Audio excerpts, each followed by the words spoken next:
आज होत असलेल्या पत्रकार परिषदेसाठी उपस्थित असलेले कर्जत आणि खालापूर मधले सर्व प्रमुख मान्यवर आणि ज्यांच्या माध्यमातून खऱ्या अर्थाने ही पत्रकार परिषद हिचा प्रचार आणि प्रसार शेवटच्या माणसापर्यंत पोहोचणार आहे ते माझे सर्व पत्रकार मित्र आणि मैत्रिणी. आपल्या सर्वांना माहिती आहे या पत्रकार परिषदेचा मुख्य विषय काय.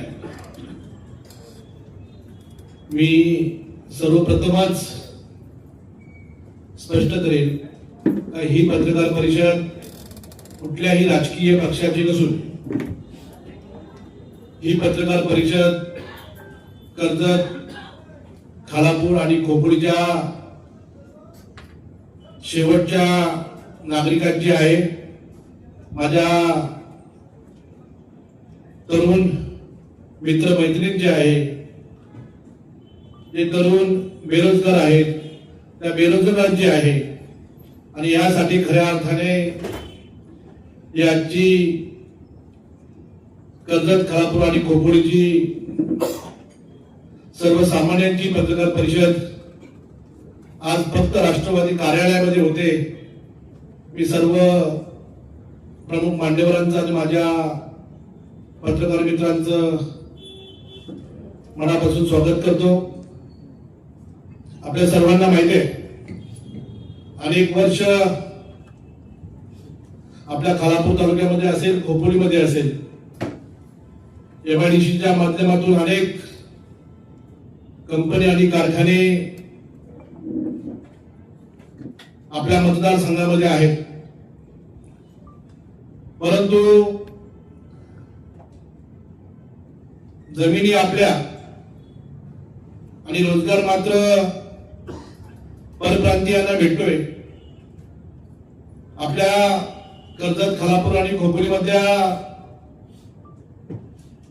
अनेक तरुणांना रोजगारापासून वंचित राहावं लागते. मी आपल्या कर्जत आणि खोपोलीमधल्या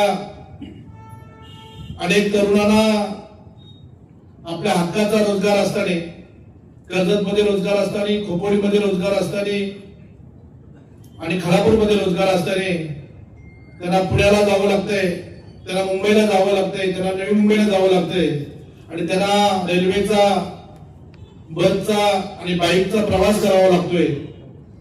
त्या प्रवासाच्या माध्यमातून अनेक तरुणांना त्यांना जीवाला मुखावं लागलेला आहे. अनेक तरुणांची मी आपल्याला नावे सांगेन. या 4 वर्षामध्ये 15 ते 20 तरुण आपल्या दोन्ही तालुक्यामध्ये रोजगारासाठी गेले असताना कोणाचा ऍक्सिडेंट झालाय, कोणाचा कंपनीमध्ये ऍक्सिडेंट झालाय, त्याला कुठल्याही प्रकारची कुठलीही मदत नाही. असे अनेक प्रसंग आपल्या दोन्ही तालुक्याच्या तरुणांच्यावर आणि सुशिक्षित बेरोजगारांच्यावर येताना आपण सर्वांनी पाहिलेलं आहे. मी अनेक वेळा अनेक कंपन्यांशी बोलायचा प्रयत्न केला. मी सर्वप्रथम खालापूर तालुक्यामध्ये त्या 2 नामांकित कंपन्या आहेत. त्यामध्ये गोदरेज कंपनी असेल, त्यामध्ये टाटा स्टील कंपनी असेल. त्या कंपनीने अनेक वेळा त्यांच्याशी संपर्क साधायचा प्रयत्न केला. त्यांना आपल्या मतदारसंघाची भूमिका पटवून देण्याचा प्रयत्न केला. तर बाबा जेणेकरून आमच्या तरुणांना रोजगार द्या, त्यांना हक्काचा रोजगार द्या, त्यांना परमनंट स्वरूपाचा रोजगार द्या. परंतु गोदरेजमध्ये आमच्या कर्जत मधलाच एक माधुरी एक अधिकारी आहे, त्याचं नाव पाशीलकर आहे. त्या पाशीलकरकडे मी अनेक वेळा पत्रव्यवहार केला. त्यांना अनेक वेळा फोन केले, नंतर त्यांना मी माझं कधी पत्रव्यवहाराचं उत्तर दिलं नाही, माझ्या फोनला कधी त्यांनी रिस्पॉन्स दिला नाही. त्यानंतर मी आमचे तालुका अध्यक्ष संतोषजी बेळीमारे आहेत, त्यांना त्याच्याकडे पाठवलं. तर बाबा आम्हाला आमच्या मतदारसंघाबद्दल, आमच्या तरुणांच्या बद्दल जी आस्था आहे, ज्या तरुणांना नोकरीची आवश्यकता आहे, जे बेरोजगार आहेत त्यांना नोकरीची आवश्यकता आहे, त्यांच्यासाठी आपल्याला आपल्याशी 2 मिनिटं बोलायचं आहे. परंतु त्यांनी तालुका अध्यक्षांनी निरोप दिला, जेव्हा मला वेळ असेल तेव्हा मी आपल्याशी संपर्क साधेल, अशा पद्धतीने त्यांनी आम्हाला उत्तर देण्याचं काम केलं. त्यानंतर मी टाटा स्टीलला आणि गोदरेजला पत्रव्यवहार केला की बाबा आमच्या मतदारसंघामध्ये खरंच, मी परत सांगतो, ही पत्रकार परिषद कुठल्याही राजकीय पक्षाची नाहीये.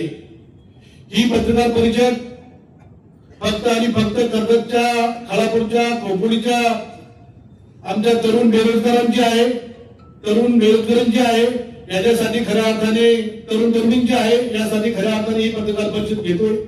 मी अनेक दिवस, माझ्याकडे अनेक लोक येतात, सांगत असतात, भाऊ माझ्या मुलाला नोकरी द्या. मी आमच्या तिथल्या लोकप्रतिनिधीला सांगतो का तुम्ही अशा कंपनीत जा, त्याला भेटा, त्याला आपल्या ह्या तरुण मित्राला नोकरी देण्याचा प्रयत्न करा. परंतु त्यांना सुद्धा ते कधीही कुठल्याही प्रकारचं नोकरीमध्ये सामावून घेतलं नाही. मी अनेक वेळा त्या पाशीलकर साहेबाला भेटण्याचा प्रयत्न केला. त्यानंतर मी तर आता 20 दिवसापूर्वी त्यांच्याशी पत्रव्यवहार केल्यानंतर त्यांच्याकडे 10 दिवसाची वेळ मागितली. त्याला मी शासनाचा शासन निर्णय सुद्धा त्याच्यासोबत पाठवला. तर बाबा आम्हाला वेळ द्या. तो शासनाचा शासन निर्णय आहे. 2008 ला शासनाने 17 नोव्हेंबर 2008 ला शासनाने तो शासन निर्णय काढला होता. त्यामध्ये स्पष्टपणे म्हटलेलं आहे की ज्या परिसरामध्ये रोजगार येतोय त्या परिसरामधल्या 80% लोकांना त्या रोजगारामध्ये सामावून घ्यायचा आहे आणि जो उद्योगधंदे असतील त्या उद्योगधंद्यामध्ये सुद्धा 50% स्थानिकांना कामधंदे घ्यायचे आहेत. ते सुद्धा त्याने आजपर्यंत दिलेले नाहीत. मी अनेक दिवस त्यांना भेटून प्रयत्न केले. त्यांनी मला सांगितलं त्यांना आमची यंत्रणा आमच्याकडे मोठी आहे. त्यांनी अनेक वेळा आपण पाहिलं असेल, मी कुठल्या पक्षाबद्दल बोलणार नाही, परंतु मागच्या काळामध्ये खऱ्या अर्थाने जी काम करणारी मंडळी होती त्यांनी जेव्हा काही आवाज उठवण्याचा प्रयत्न केला तर पोलिसांचा आधार घ्यायचा आणि त्या लोकांना जेलमध्ये टाकायचं. म्हणजे ते शिंदे शिवसेनेचे असतील परंतु ते स्थानिक होते आणि ते खऱ्या अर्थाने रोजगार करत होते. परंतु ती कुठल्या पक्षाची ही पत्रकार परिषद असल्यामुळे मी तुम्हाला सांगतोय, त्यांना सुद्धा त्यांनी जेलमध्ये टाकलं, त्यांचं नाक दाबण्याचा प्रयत्न केला. अशा अनेक गोष्टी तो पाशीलकर साहेब करतोय. आपण हे सर्वांनी बघितलं असेल. मधल्या काळामध्ये तिथे अनेक गोष्टी घडलेल्या आपण बघितल्या. तहसीलदारांनी त्या गोदरेज कंपनीच्या बाबतीमध्ये एक उत्खनन केलं होतं म्हणून 27 कोटीची नोटीस काढली. ती 27 कोटीची नोटीस त्याही दंड न भरता तिथेच कशा पद्धतीने दाबली याचा सुद्धा आपल्याला खुलासा करायला लागणार आहे. त्या पद्धतीने त्यांच्या एंट्रीचे मेन गेट आहेत, ते मेन गेट सुद्धा आपल्या तांबाडी ग्रामपंचायतीच्या गुरुचरणीची जागा त्यांनी ताब्यामध्ये घेतले.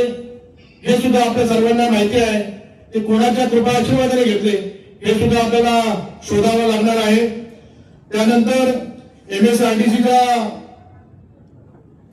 त्या गावाला MSRDCचा झोन आहे आणि MSRDCच्या झोनमध्ये जो 18 मीटरचा जो रस्ता आहे तो 18 मीटरचा रस्ता सुद्धा त्या कंपनीमध्ये आतमध्ये घेतला आहे. हजारो एकर शेतकऱ्यांची जागा पाठीमागे आहे आणि MSRDCच्या रस्त्याचा जो डीपी प्लॅन आहे तो डीपी प्लॅन तेही अगदी धाब्यावर मारून तो सुद्धा त्यांनी आतमध्ये घेऊन अगदी स्वतःची जागा म्हणून असं वापरत आहेत. अनेक शेतकऱ्यांच्या माझ्याकडे तक्रारी आहेत. तिथे आपले बरेच तरुण, एकूण तरुण आता मला वाटतं 2,500 ते 3,000 तरुण तिथे येऊन काम करतायत. त्यांच्या सर्वांची माझ्याशी बोलणं झालं, ते मला भेटून गेले. त्यांनी आम्हाला सांगितलं त्या कंपनीमध्ये 2,500 ते 3,000पैकी 4,000हून अधिक कामगार, 2,500हून अधिक कामगार अधिक कॉन्ट्रॅक्ट मध्ये काम करतायत आणि सर्व स्थानिक आहेत. नंतर 300 ते 400 माणसं तरुण रोजगार करतात, ती परमनंट स्वरूपाची आहेत. पण त्यामध्ये स्थानिक फक्त आपले 8च स्थानिक कामगार फक्त आपले स्थानिक आहेत. बाकी सर्व परप्रांतीय तिथे परमनंट काम करतायत. आपल्या स्थानिकांचा फक्त वापर केला जातो. त्याला समान काम समान मानधन असं काही नाही. त्यांचा फक्त काम करून घ्यायचं आणि त्याला वापर करायचा. जो आवाज उठवेल त्याला दाबायचं, त्याला मारायचं, त्याला जोडायचं आणि त्याला पोलिसांचा धाक दाखवायचा, त्याला कलेक्टरचा धाक दाखवायचा आणि त्याला कंपनीमधून आखून लावायचं. असं या गोदरेज कंपनीमध्ये चाललंय. आपण पाहिलं असेल तिथे मध्ये इगल हॉस्पिटॅलिटी म्हणून एक कंपनी आहे. ती कंपनी सुद्धा बाहेरचा ठेकेदार आहे. तिथे बाहेरच्या ठेकेदारांनी ते काम दिलंय. त्यानंतर मार्क्स इंडिया मुंबई कंपनी आहे, ते सुद्धा बाहेरच्या माणसाला काम दिलंय. साधं तिथे लागणारं मटेरियल, RNC साठी लागणारं मटेरियल ते एक्सप्रेस HR सोल्युशन कंपनी खारघरची कंपनी आहे, त्या कंपनीला काम दिलंय. आपल्या तालुक्यामध्ये अनेक वारीवाले असतील, अनेक मटेरियल सप्लाय करणारे असतील, त्यांना सुद्धा ते काम न दिलं. म्हणजे आपल्याला फक्त आपला वापर केलाय, आपल्या हक्काचं पाणी त्यांनी वापरलंय, आपल्या परिसरामध्ये प्रदूषण त्यांनी आणलंय आणि आपल्याला खऱ्या अर्थाने त्यांनी आपल्याला वापरण्याचं काम केलं. आपण सर्वांनी बघितलं असेल. या सर्व गोष्टीमध्ये त्यामध्ये आपला PWD रस्ता आहे, त्या रस्त्याची जी PWD जागा आहे तिथे त्यांनी पार्किंगची व्यवस्था केली. आणि हे सगळं करत असताना आपल्या स्थानिकांना तिथे रोजगार नाही, स्थानिकांना तिथे काम धंदे नाही. अशा पद्धतीने तिथे गोदरेजवाले मनमानी करतात. आपल्याला अनेक गोष्टी सांगायच्या आहेत, पण आजच मी ते उल्लेख करण्याने आपली जेव्हा आंदोलन असेल ते आंदोलन अगदी आपल्याला मोठ्या प्रमाणात तिथे करायचं. त्याच पद्धतीने टाटा स्टील कंपनी सुद्धा आहे. टाटा स्टील मध्ये परिस्थिती तीच आहे. इथे सुद्धा मला वाटते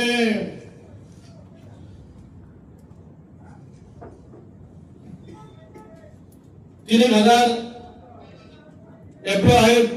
संतोष भाऊजी बोलल्यानंतर मला समजलं की हजार एक एम्प्लॉय परमनंट आहेत.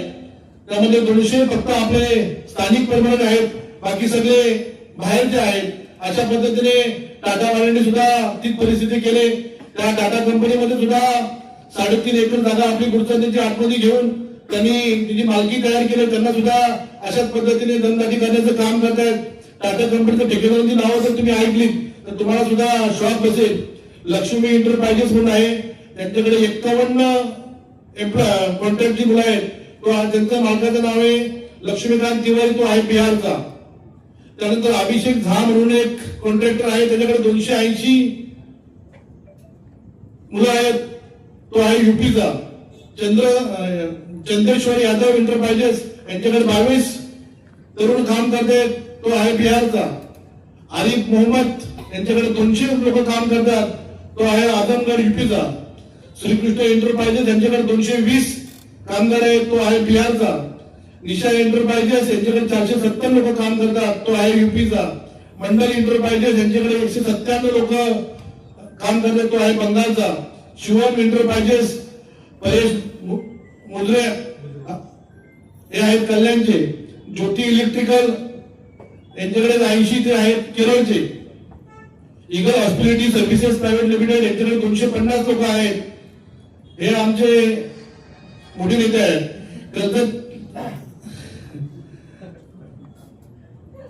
रामसागर झा हा 147 यांच्याकडे मुलं आहेत, ते आहेत UPचे. क्लासिक प्रायव्हेट लिमिटेड यांच्याकडे 108 मुलं आहेत, पंजाबचे आहेत. साईराज एंटरप्राइजेस एक अभिषेक करके लोकल आहे, बरं वाटलं ऐकून. शिवबाबा एंटरप्राइजेस 170 मुलं आहेत, हा मध्य प्रदेशचा आहे. म्हणजे एकही स्थानिकांना आपल्या रोजगार नाही. आणि ही 4,000हून अधिक मुलं आपली कॉन्ट्रॅक्ट मध्ये काम करतायत. अशा पद्धतीने आपल्या कर्जत खालापूरमध्ये जो आपल्या तरुणांच्यावर अन्याय होतोय, हा अन्याय आपण किती दिवस सहन करायचा. आता या अन्यायाला खऱ्या अर्थाने वाचा फोडण्याची वेळ आलेली आहे. आणि मी तर माझ्या पक्षातील सर्व मंडळीला सांगितलं की ते माझ्या बरोबर आहेतच, पण मी सर्व पक्षाला, सर्व राजकीय पक्षांना आणि सर्व तरुण तरुणींना अगदी मनापासून हात जोडून विनंती करतोय, ही वेळ आपल्याला दडून चालणार नाही, तर ही वेळ आपल्याला आवाज उठवण्याची आहे. मला पहिली मागणी माझी असेल, दोन्ही कंपन्यांच्या मध्ये जे दोन्ही कॉन्ट्रॅक्ट बेसवर काम करतायत त्याला दोन्ही कंपनीमध्ये टाटा असो गुजरात असो यांना परमनंट करावं. ते कोणाचे कॉन्ट्रॅक्ट बिंट्रॅक्ट आहे यूपीचे जाऊ द्या, बंगालच्या बांगलादेशला जाऊ द्या, पण याला सर्वांना परमनंट करणं गरजेचं आहे. आणि आपल्याला जी भरती आहे खऱ्या अर्थाने जे 80% जी शासनजन्य आहे ते 80% आपल्याकडे आता किती आपल्याला रोजगार एम्प्लॉय लागणार आहेत आणि किती लोकांना आपण रोजगार देणार आहेत त्याचा आम्हाला पूर्ण खुलासा द्यावा. आणि आमच्याकडून तुम्ही आमच्या लोकल लोकांना किती लोकांना नोकरी देणार आहेत याची सुद्धा आम्हाला त्यांनी माहिती देणं गरजेचं आहे. मी माझ्याकडून तर मी पूर्ण याचा एल्गार पुकारलेला आहे. मला या लढ्यामध्ये मला जीवाला मुखावं लागलं तरी चालेल, परंतु मी या लढ्यामधून मागे हटणार नाही.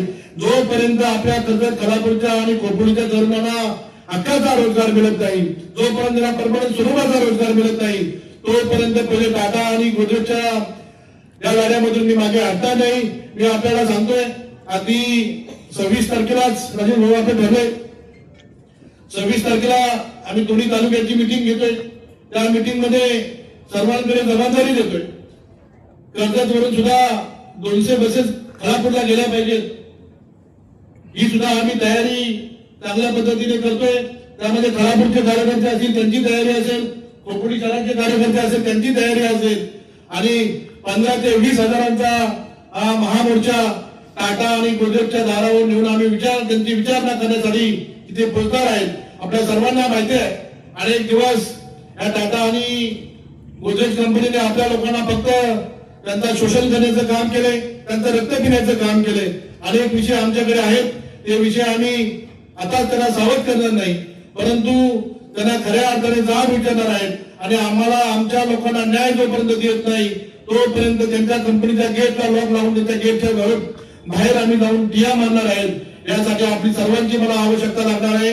मी आपल्या पत्रकार परिषदेच्या माध्यमातून माझ्या कर्जत, खोपोली आणि खालापूरच्या सर्व तरुण तरुणींना आणि सर्व जनतेला एक हात जोडून आवाहन करतो का आपण ह्या लढ्यामध्ये सर्वांनी मला साथ देण्यापेक्षा माझ्या खांद्याला खांदा लावून आपण सर्वांनी काय यावं. आणि आपल्याला हा रोजगार हक्काचा रोजगार आहे, हा हक्काचा रोजगार आपल्याला त्यांच्याकडून घ्यायचा आहे.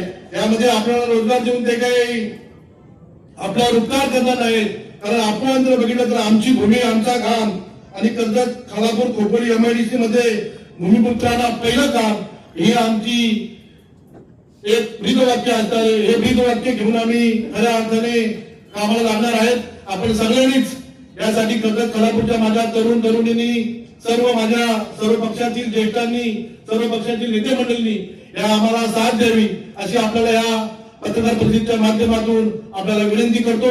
आणि आपल्याला या महामोर्चामध्ये सामील होण्यासाठी आपल्याला एक विनंती करून आणि आपल्या 26 तारखेच्या मीटिंग मध्ये कर्जत, खालापूर, खोपोलीची मी बैठक लावतोय. त्या बैठकीमध्ये सुद्धा मी आमच्या सर्व कार्यकर्त्यांना अगदी हात जोडून विनंती करणार आहे आणि त्यांना सूचनाही करणार आहे का आपण तिथे ताकदीने हजर राहिलं पाहिजे. आपल्याला फक्त सुधाबाईकर किंवा संतोषकर किंवा अंकित बायोडेटा देऊन आपलं कामं होणार नाही, तर आपल्याला आवाज उठवला पाहिजे. आपल्या तरुण तरुणीसाठी आवाज उठवला पाहिजे.